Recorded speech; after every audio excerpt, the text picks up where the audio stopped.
everybody, and welcome along to this edition of You Cannot Be Serious on lairmedia.tv and the usual email info@lairmedia.tv and the usual, well, we don't mind what comments you make. We're open to all kinds of suggestions here on this show on our YouTube channel, and thanks to all the people who take the time to view them. It's very much appreciated. Anyway, good evening, Jimmy O'Brien. Good evening, Pádraig Deborah. Constatu. Olive Alford. Good evening, Mary Honan. Hi, everyone. Good evening, Dirk J. Decline. Good evening, viewers, listeners, and fans. Taking away the shine of Brian Hinchy's introduction there. He's been talking to Brian again, haven't you? Yeah. Good evening, Chris. How are you? Dirk loves Brian. Good evening, Chris.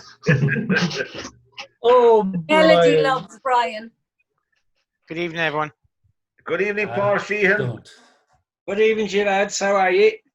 You're looking resplendent in Cork Yes, red. you are an all-boy. You look like God there. Yeah. I know. Yeah, I'm just about getting it right now. I'm getting into the humour now. I'm looking at this and looking at the belly and saying, right, Christmas is coming now. I better start fattening up a bit. And I've lost the bloody list, so lads, your names aren't on it. Sorry about that. Well, you need a black T-shirt to cover the belly for future reference. Oh, the red T-shirt makes you look like Santa Claus. A Good very evening. slim Mary, Santa Claus. The white beard, Lost Paul, the has list. nothing to do with it at all. No. That's just an appellant. Nobody's sitting on the chair and everything. A repellent. Someone's in a different time zone tonight, anyway. Yeah. No one's taking the blame for that one. Good evening, Brian Hinchy, and welcome along. Good evening, viewers, listeners, fans, and acquaintances. And Dirk Decline. And apropos the programme last night, Dirk, fair play to you, I must say, about the hurling in the Olympic Games. No, can't go there. He gave out yesterday about people putting stuff up on Facebook that's not true, and then he went away and put it up that there was hurling in the Olympics. Do your proper research. Don't believe it. Fake news. Fake news. There was hurling in the Olympics. No, never happened. There was Prove indeed it. in Never happened, 1904. sir. Prove it. Name the team that won. Name the team New that won. Americans. They are They were the Irish. I didn't Right. say what country won. I said name the team that won. USA A and USA B, because they hadn't enough competition. They only awarded the gold and the silver. But it's on the record anyway. Now, Dirk, I have to agree with you with the amount of Republicans in Hey his... guys, it's David. Since the 1st of March I've been tweeting daily hurling facts, so I thought I'd compile them together for a St. Patrick's Day special. So let's get into it. In the 1904 Summer Olympics in St. Louis, Missouri, hurling was a demonstration sport. That was in America around that time, there could have definitely have been a lot of Irish people that got together and put a hurling team together. I think it was just a demonstration They don't sport. believe you, though. I think it was just a demonstration to have a future possibility in the Olympics. That's why they had on in 1904 to see It would be a great sport for the Olympics. That would, yeah. Anyway, we're asking the question tonight, should we worry or do we worry too much? What is it? And is it good to have a bit of worry or to worry about something, to be worrying about something? Does it keep you active? Does it keep you awake? Does it have a negative effect on you? I don't know myself. I've been thinking about it. And Dirk, we'll start with you about worry. I don't worry at all, Pat. I don't worry about this. You can solve me, that's fine. I'm not worried about it. It's okay with me, really. I have no issues with that. No, worrying, really, Pat, it's a complete waste of time. There's two options in life. You can do it, or you can't do it. If you can do it, just second go and do it. If you can't do it, nothing in the world can help you do it anyhow. So there's no worrying won't help you either.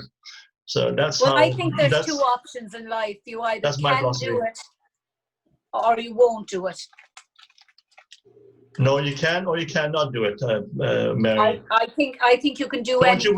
Don't you worry pretty hard about not won't be able to do it, Oh, Mary. that's a very sexist thing to say, your little pretty head. And thank you very much for pretty boy. You tell him, Hetty.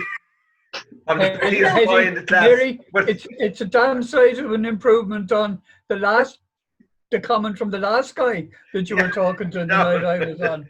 And he was down. Oh no, he was where Chris Price is as well. So take it, smile, Mary. Somebody mentioned my name. Did somebody mention my name? No, it was not to do with you, Chris. Your picture. No one mentioned your name because the price isn't right yet. But Mary, what about you? What about you, Mary? What about this idea of worry? I worry all the time. I'm a perennial worrier. And I worry when about not having something to worry about. I think, you know, if I haven't something to worry about myself, I'll worry about someone else's problems for them. And I've always been like that. And things always work out in the end. And you know, the only thing I never worried about was money. And I used to always say it growing up. You know, Mom would say, well, how are you going to be able to afford that? And I'd say, never mind, God will provide. And I used to always say that to her. And somehow or other, I always got the money to get what I wanted. I always managed to get what I wanted in the end. Well, so you know, child, of course you would. Well, I never asked them for a penny, Pat, ever, and I never wanted anything from them. I bought it myself, but I always managed to. So I never worried about money, but other things I worried terribly about. And Paul, I suppose everyone worries, but is there a point in your life where worry could become all-consuming? Well, I think you've got to. So I'm a big worrier, and I almost worry so much that if I think if I stop worrying, then I'll almost get complacent about it. It's like worrying is a way of punishing me for any kind of past mistakes or failures that I've had. And it's almost like the more I focus on worrying, I think that I can come up with solutions, or I'm working harder to find solutions to problems. I used to be completely like that, just really kind of obsessive worrying, thinking that I had to find perfect solutions, and if I could just overthink it enough, then I would find that one perfect solution. Really, when you think about it, you know, when you're in that really kind of tense, anxious, worried state, you know, the sorts of solutions that you might come up with aren't necessarily going to be the best ones, because when we're in fight or flight mode, you know, when your adrenaline's pumping, your heart's racing, and you're really kind of in an anxious state about something, we're much more likely to think about things in black and white. So it's either a success or it's a failure. It's either great or it's terrible. So we're not really clear-headed, and we're not very good at kind of coming up with those good solutions. We're much better actually at handling things when we are in that calmer state. And I would say if you get into that cycle of worrying about something and feeling like you can't stop, write it down. Don't let it just circle your head unattended to. You know, once you get it written down, I think it's in black and white. You know, it's not kind of just driving you mad in your head. You can see it on paper. And, you know, once you've got it written down, just thinking, you know, which of these worries are things that I can control and which things are outside of my control. And, you know, I think just getting it written down can help you to get that clarity. So the things that you do have some control over, thinking about, is there any action you can take? So is there anything that you can do now to try to sort of take some action on that thing that you're worrying about? So whether it's making a really tiny start on that, you know, presentation that you've been putting off, or making that call to tell someone something that you've been kind of putting off telling them, just any kind of action. And then if you can't take any action, if it's one of those worries that are outside of your control, which so many of them are, they're kind of these what ifs, what if this happens, what if I can't cope with that? I think it'd be really helpful to think about what someone else would say if they were answering back to that worry. So often those worries are very self-critical, you know, we're putting ourselves down a lot, I think. And if you can put yourself in your best friend's shoes, because it's amazing, isn't it, when we think about our friends, you know, we can see all the amazing things about them, we can see how great they are, we can see we're so proud of them and all the things they're doing. But when it comes to ourselves, you know, we put ourselves down and we can't see the wonderful things about ourselves that our friends can see. I think you've got to, let's get the difference right now for a start. Worrying is one thing. A conscious awareness of something that you're involved in or something you're responsible is a completely different thing. So let's just separate those two for a moment. And in that regard, I'm always consciously aware of something that I have to do or something that needs to be done. That's a completely different thing than worrying about it. I don't worry about it.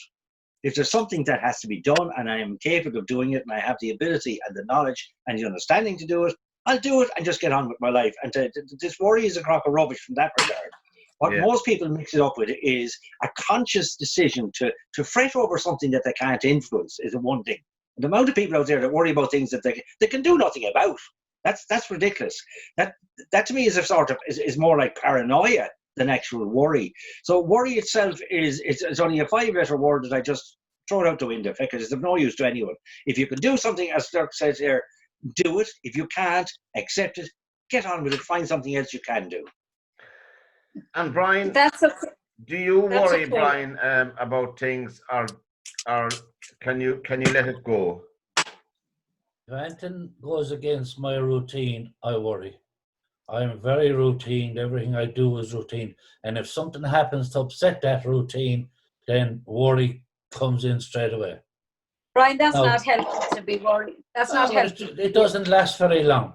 Right. Then No, you have but your to be worried you have about your to be children. But You have to your be regimented. children. Hey, Hetty, shut up. All right. You have your children. You have your children. You worry about them from the day they're born.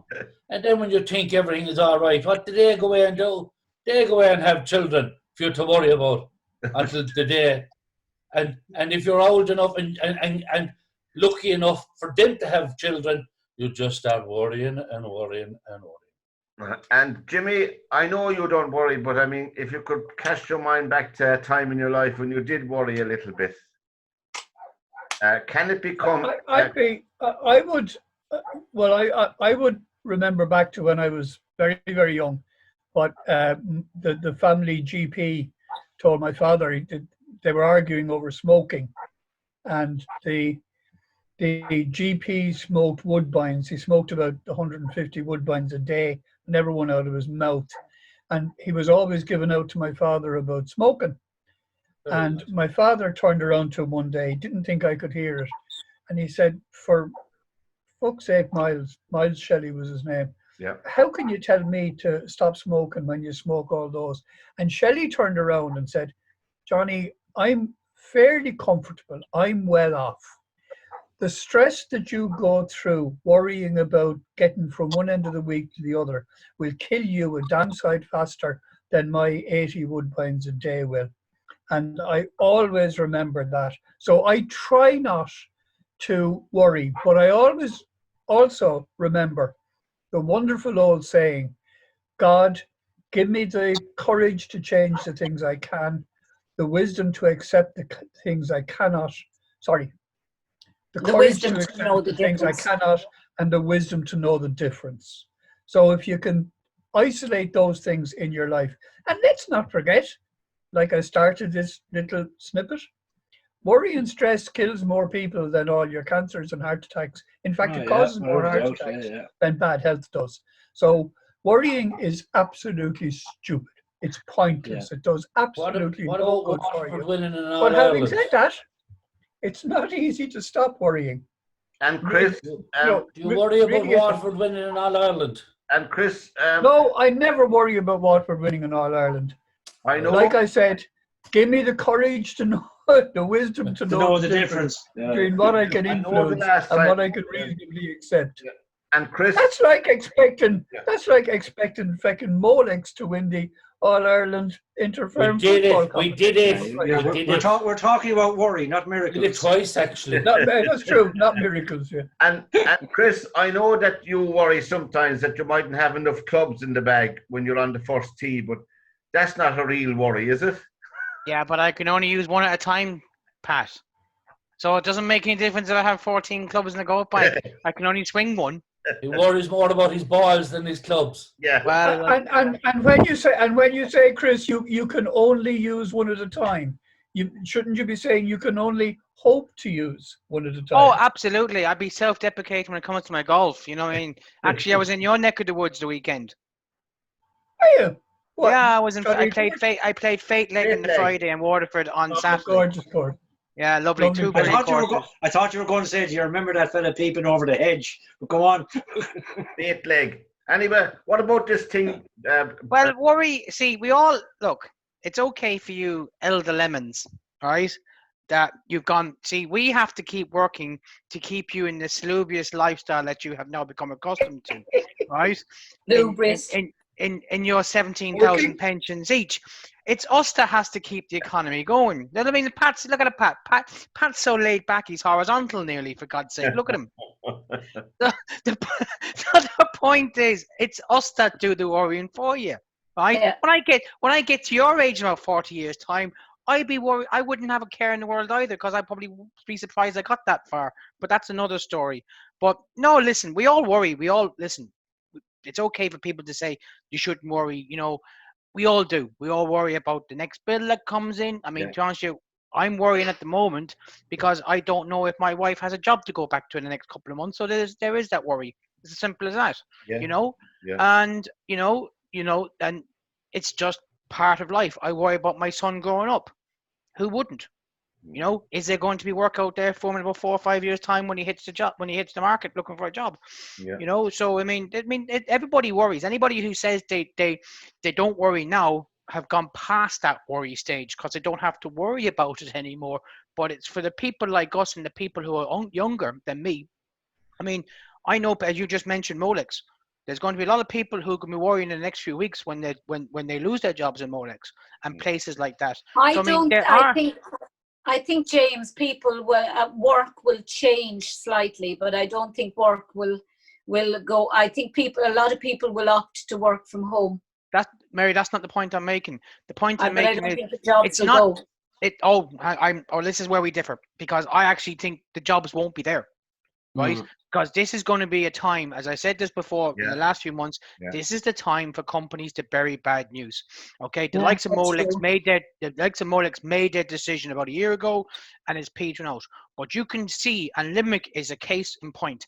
Limerick is now becoming an absolute donut with shops closing in the city centre, and and the shops are now they've all been out there for years in the likes of the Crescent, the Parkway. But now you see shops in the Crescent. And when you see shops in the Crescent closing, as they have done this week, then you know there's a problem. Because they're the people. Because that is the one shop. That is the one shopping. Out by the university, Chris. Absolutely, that is the one shopping centre. But there's building going on. Johnson & Johnson are building. Yeah. They're building after building after building out there. Look, I don't dispute that, but the problem is, the retail is always has been right. You're 100% retail right. And the pubs. And I mean, I'm going to give you an example about worry. I mean, I would not want to be in certain people who actually have a pub or a restaurant at this moment in time. I was up in the golf club collecting my young lad today, and I had a chat with one of the lads, and he told me that on the first day that the restaurant opened, last Tuesday week, right, last week, they took in €20, 2 lunches. Yeah. Now, you cannot pay bills on 2 lunches. Now, for anybody to say to that guy, don't worry, be happy, like the Bobby Ferrin song, I mean, come on, lads, you're having a laugh. And that he does have a worry. He has a major concern in his head. And the politicians are the only ones who are benefiting, and they're certainly not losing because they're still earning their wages. But not the only people, Mary. They're not the only people that are benefiting. They're not the only people. I mean, it would be a little bit blasé to say they're not the only ones. There's a lot of people whose jobs will be secure. All the teachers, they will be secure. The teachers didn't have to apply for the COVID payment because they got paid their full wage. Yeah, but Pat, I know you keep saying that, but I have a little bit of experience to know that you got paid anything at home. Even though the teachers have been out of the classrooms, they've been doing most of the lectures online. Pull the other one. You know, I was, and I mean, I know you were. we had fourth-year degree students contacting. Well, Chris is right, Mary. It is the small and medium businesses that have no idea of whether they're ever going to get back to where they were. Well, Brian, just And before he's you, also, and he's also, sorry, I mean, I very rarely agree with Chris Price, and that's why I would like have you to so say- much, James. I would have to say that he said that he's 40 years younger than you, Pat. Pat, you're the best preserved 104-year-old I've seen for years. But That doesn't make me he is 64, Jimmy. I can guarantee you that. actually right. Must be the hair, lads. Retail Must be the hair. may not be the most important industry sector in the world. It certainly isn't the most important industry sector in any town, but it is a serious barometer for how healthy the local economy is. Yeah. A shop Yeah, will only on- shut when there's no If I chance can, of selling if I can say anything. something about that. If What? on the whole retail thing, and I hear a lot of people, oh, the small business, they're suffering this and that. They're the same people, not saying you, Chris, but the same people who are go online, go on Amazon and buy whatever they want to. The amount of UPS and DHL vans I see drive around Limerick is amazing. I've never seen it. Yeah, you're right, Dirk. The billionaires. So if you have want got- to, people should be looking at themselves. They shouldn't be complaining if shops close down if they go online all the time. Well, that's to the look problem. for the Can't best blame orders. people But either, Dirk. Dirk, that's the problem that you have at the moment, okay? You're talking about worry, right? And the whole concept of this discussion is worry. People Yeah. are worried about going out to meet other people in confined spaces. They worry, right? Now, in my opinion, I don't think they have that much to worry about in other places, but that's my opinion, right? Yeah. I could be wrong in that. The point of the matter is this, right? Is that we in Clare have had one case of COVID-19 in the last 5 weeks, yet we are still subject to the same lockdown procedures as Dublin, Cork, and other big cities, right? Yeah. Now, the problem is this, is that you go out to whatever local restaurant, pub or whatever that's doing, and they're not doing the business. Why they're not doing the business? Because they're worried about meeting people. It's not the fact that they might catch something, it's the fact that they just think, I can't take a chance anymore. And now you've got a situation, and I know it's kind of going a bit off topic. People are now worried about people coming from America, that now anybody, I was listening to Liveline, anybody with an American accent is now told to go home, even though they may be in residence here for the last 6 years. Chris, I think it's gone over the top now. I mean, it's almost like. But that's COVID. what we wanted. No, hold on a second. That's what we wanted. Chris, my son is a rep, and he was in Yall yesterday. He was telling me, and it was full of Americans. Yeah, but it's all gone COVID-19 they weren't down there for. Look, I contacted Simon Harris, and if it's any consolation, he was the last Minister for Health. He said COVID-20 is around the corner. But I suppose worry is something. The topic we were talking about, worry. If it gets too serious, it could lead to stress, as we said, and stress does kill people and stuff like that. But we all have stress, Pat. Huh? We all have stress. We all have stress. That's a Worry- completely different thing. Pat, sorry for interrupting you, but stress and worry are two different things. Yeah. Completely different things altogether. Everyone has stress, you can be sure of it. There's absolutely no doubt whatsoever about that. Everyone at some stage has had stress, who knows, they understand it. It's one of those things that everyone could wear a t-shirt for stress. It's a very different thing than worry, though. I have to agree, Paul. There's a complete 1 second, mate, if you don't mind. Paul is right there, because what I did about a year or so ago, I was completely, Jimmy would probably testify this. I was completely stressed out in the job that I had, and I had to change my job because I thought that if I kept going, it was going to kill you. Well, could have, I don't know, but I didn't like the way things. But it would have brought you I didn't to a like very the way. bad point anyway. Yeah. I didn't like good the way to be things. young enough to be able to change your job, doesn't Well, it? look, the way I look at it was that I just felt, as you said, Paul, I had stress, no doubt, but I didn't want it to go to where it was going to be a health-defining moment where I couldn't get another job. So I basically bit the bullet and said, look, I better go for another job. Went all guns and blazes for it, got it. Now, I don't have stress, but I do have worry. Right, that's the point I'm getting at. Great. Yeah, I agree. I mean, obviously there is a difference between worry and stress, but absolutely. We leave Look that. at Elvis Presley's grandson committed suicide in the last couple of days. What? Elvis Presley's grandson committed suicide in the last couple of days. Now, the likes of us would think that Elvis Presley's grandson has everything that he will ever want in this world. Why did he commit suicide? Nobody ever knows. If you look back on photographs, the only time he was ever in public was at Elvis's anniversary when they were making a commemoration to him, and he was with Priscilla and his mother and his only sister, and he looked. And when I was looking at it at the time, we only spoke about it last night in the interview I did. When I looked at him at the time, I thought to myself, he seems very distant, very, I thought he was a girl when I saw the photograph, no, to be honest. Because of the curls, disconnected. Yeah, he was the living image of Elvis Presley. He really was. Yeah, but the reason I brought it up is because of stress. But don't you? I heard that as well. He's the image of Elvis. I didn't see that. Sorry. To me, he didn't look. He looked more like Priscilla to me. He did actually. The same chiseled features. The same. Sorry. I didn't see it. Well, lads, I only just brought it up because you're talking about worry and stress. His physical appearance doesn't matter a damn. I know that. There's a young man. There's a young man who was doomed 27 years of very, age. very fragile growing up. He had a crazy mother. Lisa Marie was, as my wife says, she still adored her her. arse, and she had no chance. He had no chance of having anything akin to a normal upbringing. Oh, I don't agree. I think we don't know how lucky we are. I mean, it's. I think she was fairly normal for the way celebrities are now. She was always with her two children. There's some truth in it. As a kite most of the time when she was with Wacko Jacko. Well, that's not true. Famous last words. We just said Elvis has left the building, and it's unfortunate that his legacy cannot be carried on. He's taking his grandson with him. Yeah. I mean, suicide is a terrible scourge. It touches everybody in every country, and I mean, we have a very high rate of it here. But anyway, we leave it there as a famous cop and would say, okie dokie. You cannot be serious at the program on learmedia.tv. Now, we're asking the question,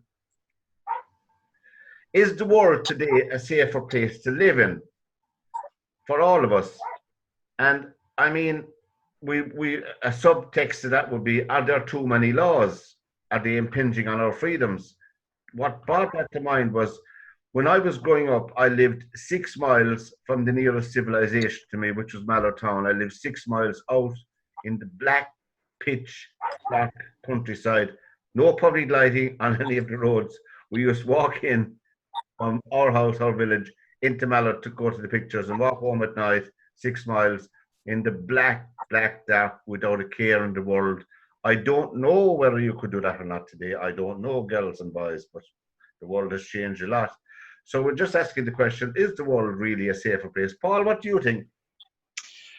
Okay, can we just separate for a moment the concept of safety and laws? Just move those two apart just for a moment, because they're very different subjects and they come into interaction in very different ways. In terms of safety, I don't believe for 1 minute that our society is anywhere as safe as it used to be. That's my personal opinion. As you say, Cassie, just you're talking about walking. You would not walk down that road in the dark anymore. Let's be quite honest with you. You'd be found dead in a ditch in a shot, for God's sake, from a car or a truck or some other contraption anyway. But that doesn't necessarily mean that that things have gone very worse in regards of, let's say, walking on a road or safety in that regard. I'm talking about the general aspect of safety in society. I generally do believe that there has been an enormous change in what one would call people's respect of each other, people's attention to each other's needs. What we would call divament years ago as youngsters was bloody harmless. What they would call that now is basically kicking the shite out of someone or stabbing them just for the sheer bloody fun of it. Yeah. So in that regard, I was in town there not long ago one evening, and I just couldn't, this is before now the COVID-19, and to me it was like, Jesus, have I walked into a bad movie or something, looking at the state of what was going on inside in the city. I said, I'm out of it. And I haven't gone into town, I'd say, at night for a very, very long time ever since. So in terms of the laws have obviously brought in some people think to make us safer. The problem with a lot of the laws is quite often they're written by people or they're brought up by people who are not living the life that the law requires. So there's a lot of laws out there which are, in my opinion, of little or no value to common life, to day-to-day life, in terms of keeping people safe. And especially when you find cases like someone was brought to court and then you read next day, oh, they've been up 56 times in front of the judge for assaulting people in the street, and where are they 10 minutes later? They're back out in the bloody street again. Now, if you want to call that unsafe, that's stupid. Yeah. That's my opinion on that anyway. The problem, I think, in my opinion, sorry, Pat, I couldn't wait for you to invite me in. I don't think that we're necessarily more potentially exposed than we ever were. The problem is people feel that they can get away with it in a way that they never did before. I mean, you certainly when I was growing up, there'd be a punch up at the disco. That'd be it. If anybody got serious, he was put a stop to by either everybody else there or the guards if they arrived or the parents. But coming to what you said, I think what's after happening is, and you almost said it, Paul, and you are right. The problem is the laws are being written by law-abiding people. In other words, all of us here, the idea of spending a week in Limerick jail fucking petrifies us. So we're not going to do anything to risk it. The Collopys and the Dundons and the Keanes and the McCarthys, it's a holiday. They go in and meet their mates. It's not a deterrent at all. And that's the problem. The laws and the legal structure and the legal deterrents, which aren't deterrents, are not there in a way that they used to be. Maybe it's because the bad guys are harder or more serious now than they ever were, and they probably are. But again, which comes first? Do you carry a knife everywhere you go because you intend to use it or because you know you're not going to get stopped? And that's the problem. Which came first? Did the Gurriers become nastier just because the world moved on? Or did they become nastier because they knew there was no chance of they being caught? And that's my fear is the laws are not a deterrent, and they're not a deterrent because they're drafted by people who are more worried about upsetting somebody. Oh God, we can't put him away. Oh, let me tell you, as far as I'm concerned, I've been in sufficient courts in my time. One of the most harrowing things, those of you who've never been in court don't actually realize this. If you're up for speeding, you could wind up sitting alongside a guy in handcuffs in the same court on the same day. So I've seen enough of stuff going on there. One of the things that always annoys me beyond belief, I just can't get it across to people how angry this makes me, to hear a guy come into court who has just kicked 10 types of shit out of his wife and children, getting away with it because sure, he lost his job, Judge, and he was tired and emotional and he had a little bit too much to drink.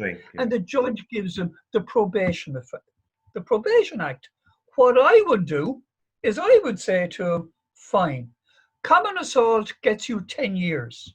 You're going to get 10 years suspended sentence for 15 years. And here's the story. If drink makes you do that, if you're caught drinking again, not drunk, drinking, you'll serve the 10 years. None of this, the Probation Act, after he nearly killed somebody. And that's the problem. I don't know whether it's the do-gooders and the Holy Joes that caused all this, but the courts are much too quick to apply easy sentences on people. Whether we don't have the jails, different topic altogether. But yes, you're right. The laws are a joke in Ireland, certainly for serious offences, safety offences. And we're asking the question, Dirk, is the world a safer place to walk around and live in? I'm not sure if it's safer or unsafer. I really don't know. But one thing though, I had a discussion with some Gardaí there a couple of years ago. We had some issues with they call it antisocial behavior in the Corby area, and that they called a meeting like a public meeting then, and we're talking about things that happened like cars burned out, or sheds being broken into, simple things like that. And then I told the guys, well, first of all, you have to redefine what is antisocial behavior. To me, burning down a car, breaking and entering, to me, that's a crime. That's not antisocial behavior. Yeah, I Breaking the agree. lights or dropping a piece of paper or not or littering, that's antisocial behavior. But actually committing violent acts in whatever way it is, that's not antisocial behavior. That's a crime. And he was mentioning an example as well, the one of the guards saying, well, but youngsters drink and mean, and I drank when I was young as well, so there's nothing new in that. But we're saying, like, if we catch them and we tell them, listen, give us a bottle, whatever you have, then 2 minutes later we have the mother at the station say, well, I only told my Johnny to mind that for me. That's my bottle. I want it back. I told the guy, you see, but you approach it completely the wrong way. What you do, you don't ask them for the bottle. You ask them to open up the bottle, turn it around, turn it upside down, empty it, and that's it. So he can't drink that because it's gone, no matter what his mother said and afterwards. So I remember growing up now in the Netherlands. Thinking back, I think, well, how I survived, I don't know, because I was stalked, I was threatened. We had this, and coming back to Jimmy's point about domestic violence, we had this lovely neighbor. He just moved in, and the first thing he did to show us his manlyhood, he kicked us, and I was only about 8 or 9 at the time, by the way. My parents had just divorced as well, so my mother was a lone mother.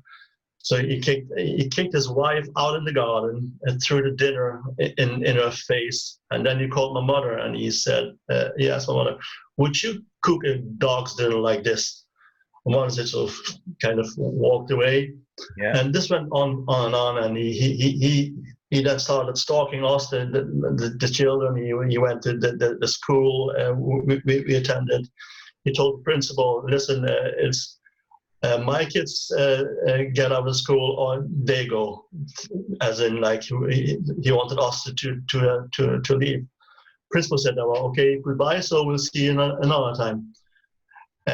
We eventually moved. Then a week after we moved, one of the other neighbors had enough of him, called to the door with an axe and put an axe in his head. Very nice. Strangely enough, very nice. He survived. He survived. Oh shit! The police called the neighbor.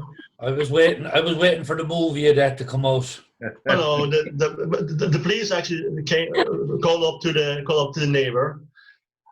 Who asked him, and he said, listen, fair play. What did he ask him?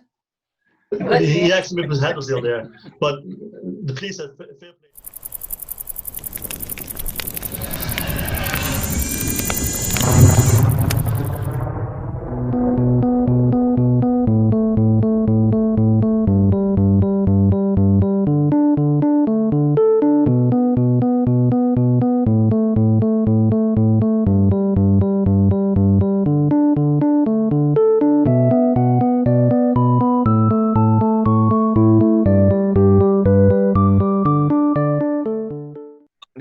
This is the program on theirmedia.tv. Now, Chris, we were discussing, is the world a safer place to live in, despite extra laws and all of that kind of crack? I don't think so, to be honest with you. I mean, the place is not a safer place, because what's happening, in my opinion, is that, and what was mentioned before about the laws, it's a combination of quite a few factors at the moment.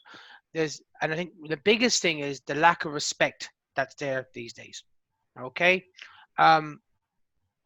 the younger generation do not have the respect that we had for our elder lemons, and that is quite clearly the case. Also, they basically, I think was mentioned here before, about that they're not fazed by whatever law is in front of them because they know that the police are not going to enforce it. And if they do go up in the court, then basically, you have to have the cast iron evidence that needs to be done, which is fair enough. Everyone's entitled to that.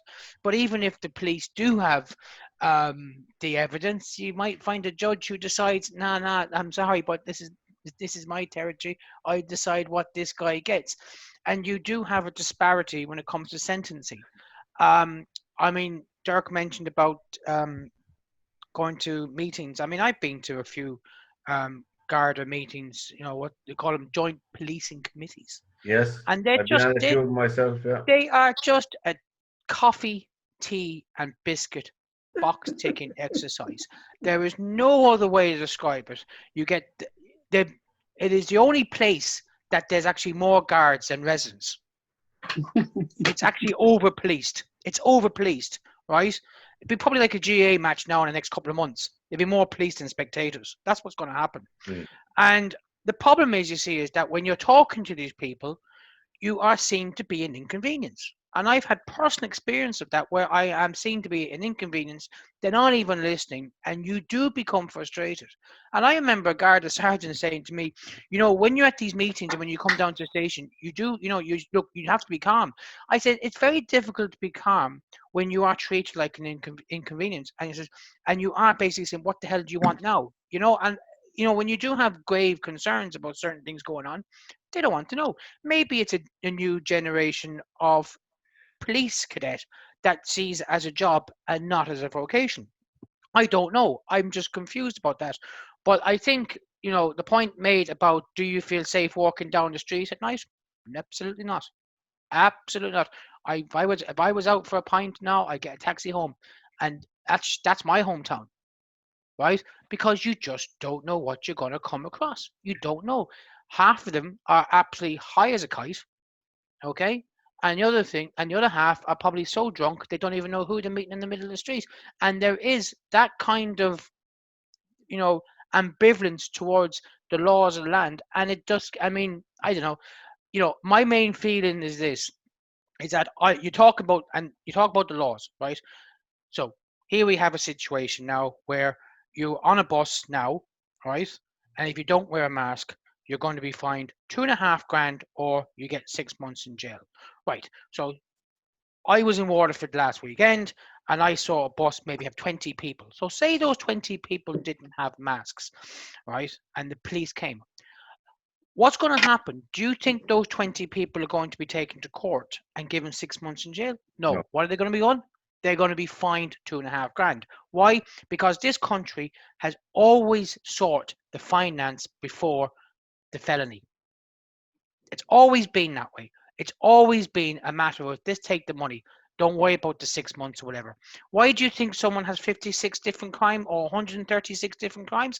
Because let's just fine them 200 or 300 at a time. Let's keep the cash cow going. And that's exactly what happens. Yeah, and they don't pay it, Chris.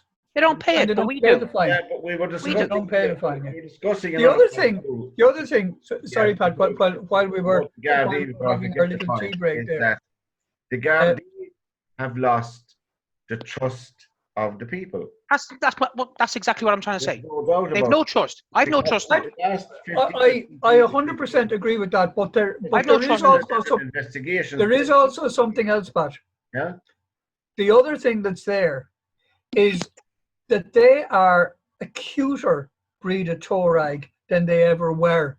They know exactly what they can get away with. They know where to actually stop.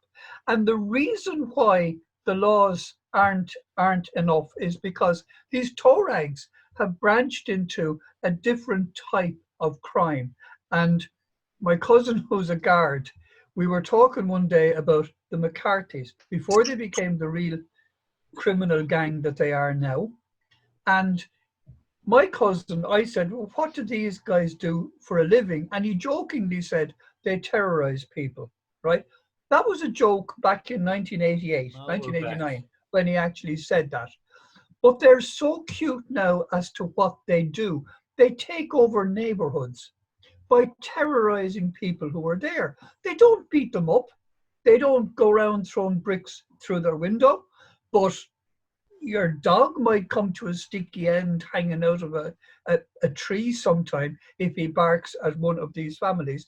And they always go, they know how to go to the edge. And they know that there's a certain level, and what Chris has said is true, and what you said, Pat, is 100% true as well. They know what they will do where the punishment is going to be quite negligible. And as Chris said, a fine. 200 quid fine. I couldn't easily find 200 quid. It's no problem for these guys. They just go out and nick it from the shop down the road. If they get caught for that, they nick it from somebody else. So and that's what's going on. The saying, laws are And not. not only that, they're using more and more young children as well, because they know there's no You can't get jail. they can't sentence kids on the farm. Dirk, I'll give you an example of what happened here. Do you remember when the Irish water thing was going on, and you had to pay the water by a certain date, right? And a friend of mine who lives across the way, she was inside in the county council in Ennis, and she said, and it was like the 31st of March, and it was where I think Phil Hogan says, if you don't pay by a certain time, we're going to put your water down to a trickle, right? The old people, it was like Senior Citizens Day out in the county council in Ennis. Why? Because the old people, the senior citizens in this land, were scared witless that they thought they were going to prison if they didn't pay their water rates or their property. Sorry, it was the property tax. The property tax is what I was on about. If they didn't pay their property tax, they thought they were going to prison. Everyone, lock, stock, and barrel, even though nobody has gone to prison for not paying their top property tax, the old people in this country, right, the senior citizens, went to Ennis on the 31st of March as like it was like a country fair.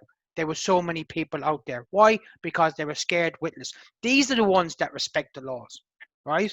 These are the people that respect the laws, right? But That's do not they throw respect, them into Chris. prison? No, they don't throw them That's into not prison. respect. That's not respect, Chris. That's fear. Fear, And yeah, it's true. It's not respect. It's fear, and that's probably where And worry. where we've actually come. And onto I think you know what I mean, little James. hobby horse of mine. In 2017, our geniuses in the Oireachtas came up with the Consumer Credit Act, and it became known as the Irish Water Bill, but it's nothing to do with Irish water. What this act is, and it's appalling, absolutely appalling. The act says anybody who can get a minister to sign an invoice, they can walk into court and the judge will find a way to take that money from the person. It's between €350 and €3,500, any bill of that size. And if you think about it, that's about the size of an Irish water bill or of a local property tax bill or of an ESB bill.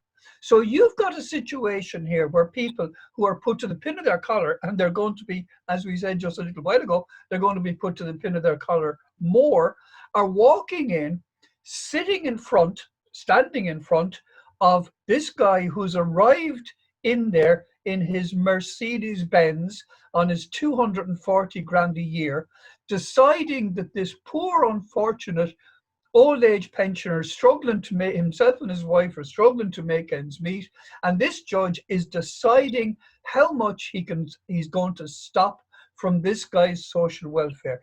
It is the most appalling anti-social bill that ever came in, and it's the thin end of the wedge.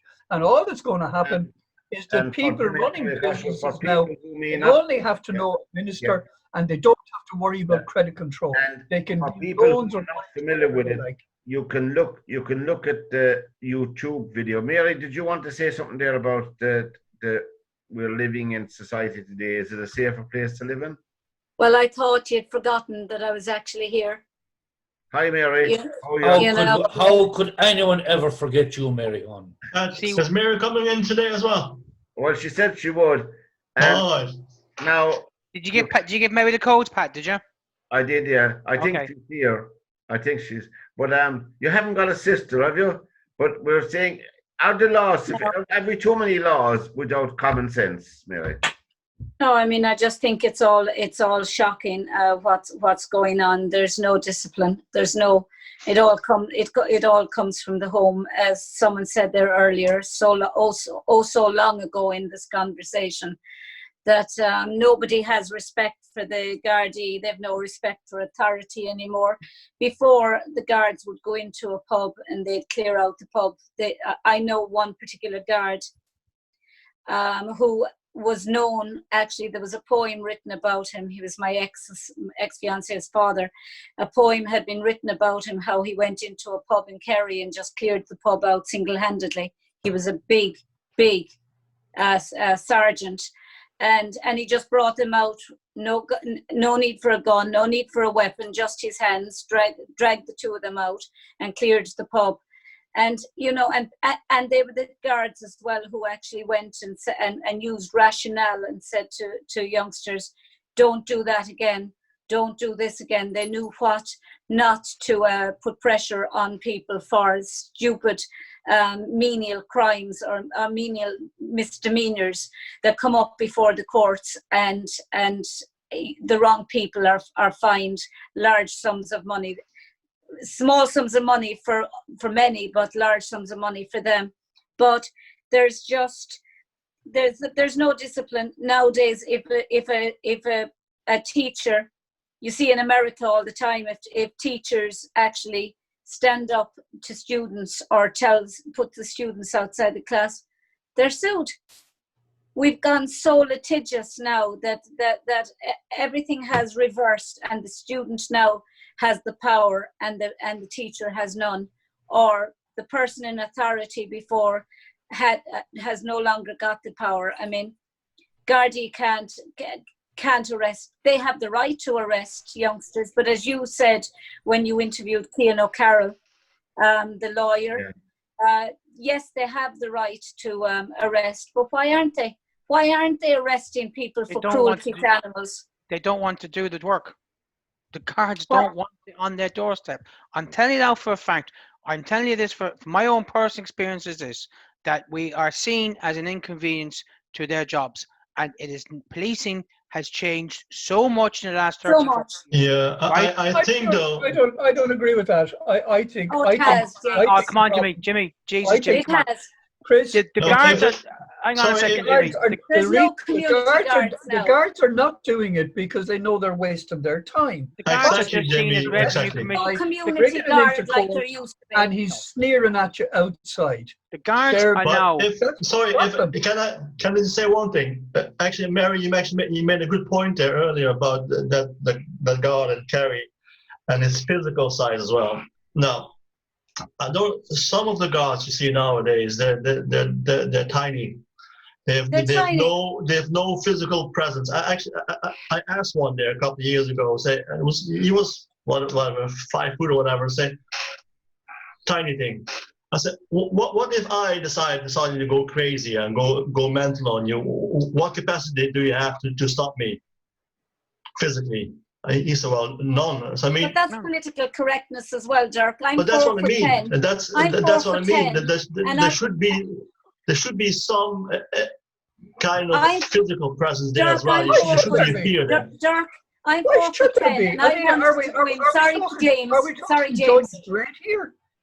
Do guards have to be 6'5" and carry baseball bats? No, I'm not. Yes.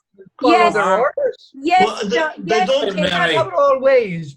You know, you can't say they will only be respected and obeyed if there should be a height requirement. There should be a size requirement. Hang on. You have to be 6 feet. Can everyone just pause for a minute? They're in cars. Morning, noon, and night. They're in vans or cars. They don't know the communities. They don't know they don't want to know the community. Guards. There's no community guards. How can they police effectively? I've seen female guards, and they're my height, and I'm 4 foot 10. The height should have nothing to do with it. But it should, Brian. It should before there was a height requirement of 6 feet. My cousins were all superintendents.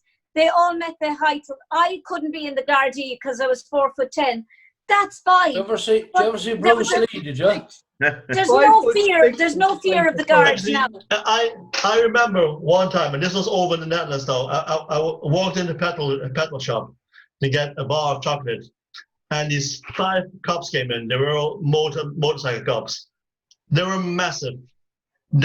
I felt intimidated by them. I nearly committed to crimes I never did. I never nearly confessed to crimes I never committed, because that was how intimidating we were. Right, there has to be some kind of a presence there, physical. It's a presence. It's a presence. That there anyway. I think we. The problem, I think the problem is this, right? Is before you go into another topic, right? You do need to have a physical presence. Okay, they do need to have a physical presence. It seems to me that the offender is more armed than the actual policeman. Absolutely. As you see what happened in other issues, but I do think, and what I have seen in my own experience, that the police in this country are just seen as revenue commissioners for the state, in gathering up. And my wife would be. She said this years ago. Well, if we were going away for a drive at the end of the month, be careful now today. I said, why? You get the cops out today because it's coming to the end of the month. And you know what? No truer bloody word said. They're always out at the end of the month or bank holiday weekends because they're on cash cows. Do you ever see the cops on a dangerous road? No, they're on the high road. There you go. They're on the roads where the most people are, on the safest roads where the people are basically going fast and they just want to get ching ching ching ching.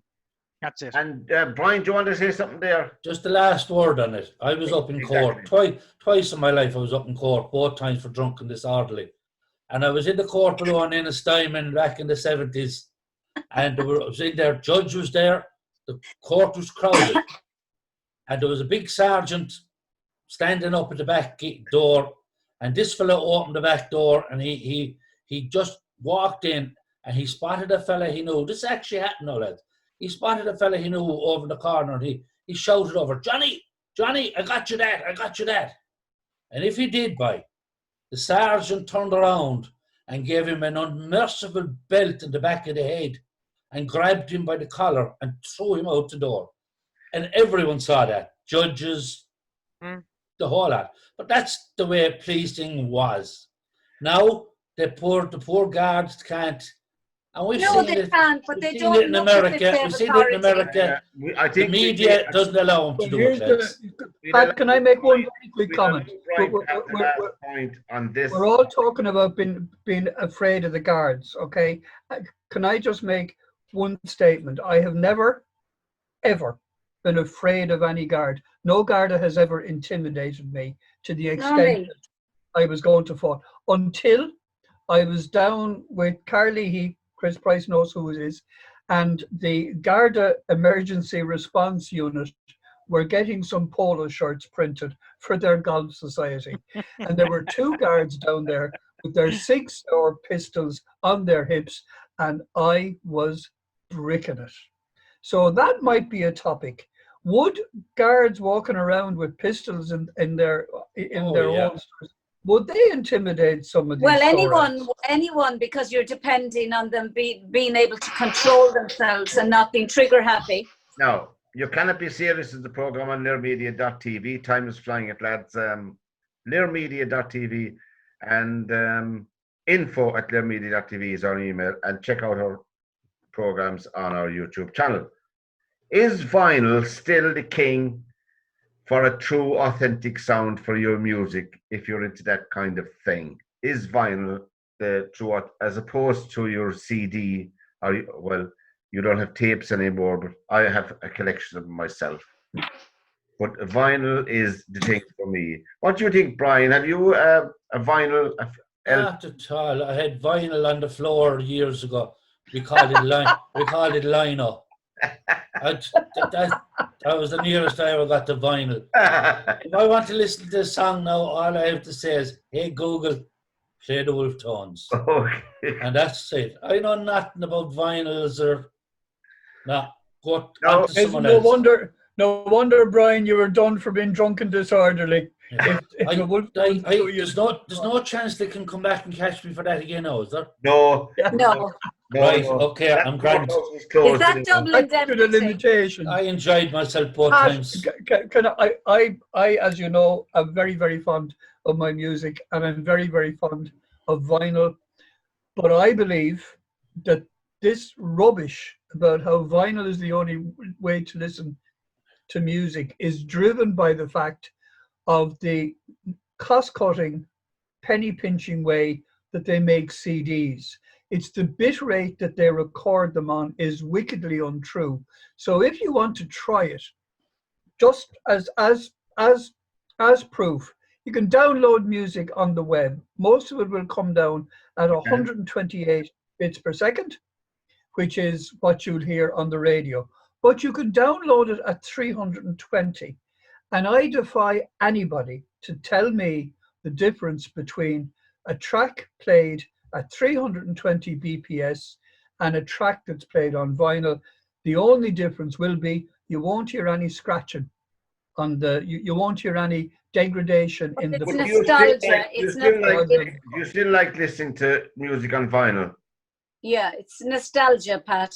It's all It's to not do with. nostalgia, you're absolutely right, Mary. It's That's what all it to is. do with nostalgia and the physicality. It's like I dread the thoughts of these books that are online, because children are going to forget what it's like to actually feel a book in their hand, to turn the pages, to smell the smell of a new book or an old book, or to look at all the prints on a page and realize the hundreds of years of handprints that turned those pages or scribbled on the margins.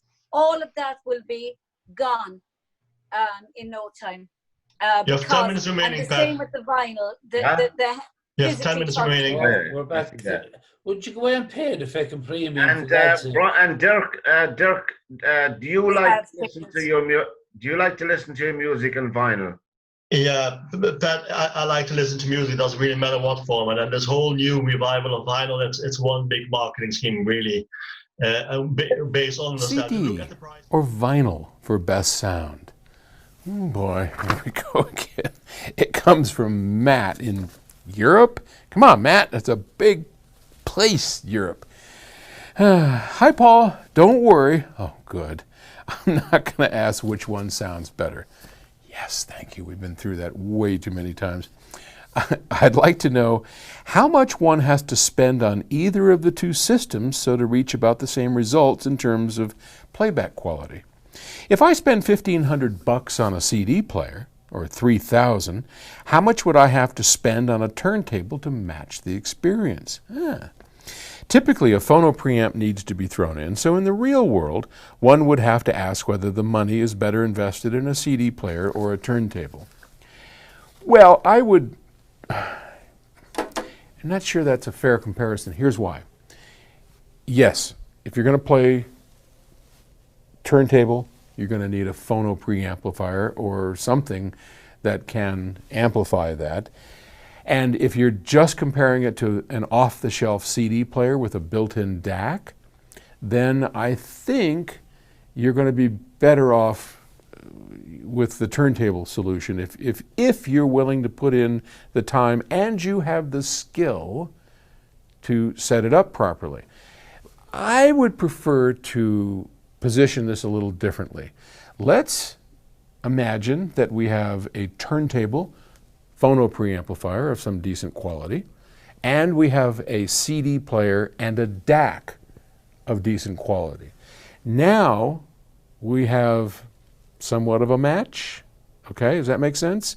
Because CD players with their built-in DAC, so just to remind everybody, a CD player is a CD transport and a D to A converter, a digital to analog converter in one box. You put a CD in, you get audio out. In high-end audio, we typically separate the CD transport from the DAC so that you can buy or use any CD player. You can just take its digital output, and you're only, if you do that, you're only using the CD player or the CD transport mechanism, and you're forgetting the D to A converter inside, right? So whether you have just a a crappy little CD player and you use the digital out into a decent DAC, that's a lot better than using even a good CD player directly into your preamplifier. That said, the question comes down to tit for tat. If you had $1,500, call it $3,000, whatever you want to call it, which one's going to give you consistently better sound for the same money? My bet is CD, and I'll tell you why. A CD, you can get a pretty cheap CD player, and I mean, you can go down to Walmart and buy one for $40, literally a DVD player or Blu-ray. I mean, you can get them for nothing, right? $50. Take the digital output of that, spend your $1,500 on a wicked cool D to A converter, and that's a pretty damn good sounding combination. I mean, really good, okay? And with everything else, you're going to be just in good shape. Now, a turntable, on the other hand, if you buy a cheesy $50 turntable at the garage sale, you're going to be in trouble. So you really need to put out some decent money for a turntable like a Project or a VPI or clear. I'm not so big on the clear audio ones, the cheaper ones. What did we just buy? Gosh, there goes the old memory. But there are good, reasonably priced record players with good cartridges on them for about $1,000 to $1,500. But you do need to have a phono preamplifier, and that is important too. So you really need to have a really good phono preamplifier, a great cartridge, and turntable, and together those are going to wind up costing you more than a real cheesy $50 CD player digitally connected to a really sweet DAC. So I believe the digital solution is going to be the way to go. Okay, thanks for the question. It was a good one. Challenge me there. All right. I'll talk to you later. Bye.